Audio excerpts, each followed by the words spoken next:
ఓం చిత్తారమ్మ తల్లి నమః.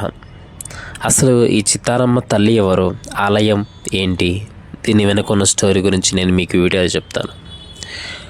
చిత్తారమ్మ తల్లి అని ఒక గ్రామ దేవత, ముఖ్యంగా శక్తి స్వరూపం. ప్రజలను వ్యాధులు, అపశకునాలు, కష్టాల నుంచి రక్షించి వాళ్ళకి శాంతిని ప్రసాదించే చల్లని తల్లి. పూర్వకాలంలో పెద్ద ఆలయాలు కాకుండా గ్రామాల అంచుల్లో ఇలాంటి చిన్న దేవాలయాల దేవతలు పూజలు చేసేవాళ్ళు. చాలా ఏళ్ళ క్రితం గాజుల రామల ప్రాంతం చిన్న గ్రామం. అప్పట్లో వరుసగా వ్యాధులు, పిల్లల మరణాలు, పంటల నాశనం కావడం లాంటివి జరిగేవి.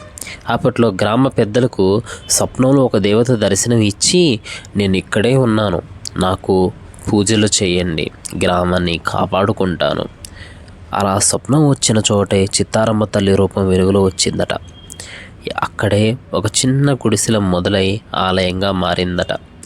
చిత్తారమ్మను సాధారణంగా భయంకరంగా కాకుండా రక్షణాత్మక శక్తిగా చూస్తారట. చేతుల ఆయుధం, ఎరుపు పసుపు రంగులు, కుంకుమ నిమ్మకాయల చిలుకలు ఇవన్నీ శక్తి దృష్టి నివారణకు సంకేతాలట. ఆమెకు నైవేద్యంగా నిమ్మకాయలు, పసుపు కుంకుమ, చింతపండు అన్నం, బెల్లి కొబ్బరికాయ అర్పిస్తారట. కొన్నిసార్లు బలి పద్ధతులు కూడా ఉండేవి, కానీ ఇప్పుడిప్పుడే తగ్గుముఖం పట్టాయి. ఇప్పుడు అంతగా ఏమీ లేవు. సంవత్సరానికి ఒకసారి జరిగే చిత్తారమ్మ జాతర చాలా ముఖ్యమైనది.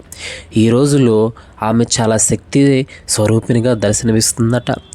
ఆ రోజు మొక్కులు తీర్చుకుంటారు, పిల్లల ఆరోగ్యం కోసం కోరుకుంటారు, ఇంట్లో సమస్యలు తొలగిపోవడానికి ప్రార్థిస్తారు. చిత్తారమ్మ మొక్కు పెట్టుకుంటే తప్పకుండా తీరుతుందట. అదే ఇప్పటికీ ఆ నమ్మకం గట్టిగా బలంగా ప్రజలు నాటికిపోయింది. ప్రత్యేక నమ్మకాలు.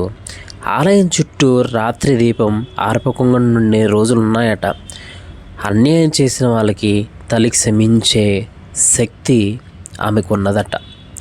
జాతర తర్వాత వర్షాలు పడిన సందర్భాలు ఎక్కువగా ఉన్నాయట. ఇప్పటి పరిస్థితి ఎలా ఉందంటే, చుట్టూ సిటీ పెరిగింది, ఆధునిక ఆలయం రూపం వచ్చింది, కానీ పాత శక్తి నమ్మకం మాత్రం ఏమాత్రం మారలేదు. గ్రామ దేవతగా మొదలైన చిత్తారమ్మ ఇప్పటికీ ప్రజల మనసుల్లో ఒక అమ్మగానే మిగిలింది. మంగళవారం, శుక్రవారం వంటి రోజుల్లో ఆమె మహాశక్తి స్వరూపిణిగా ఎక్కువ ఉంటుందని చెప్పేసి ఇక్కడ ప్రజలు వాళ్ళకి నమ్మకం.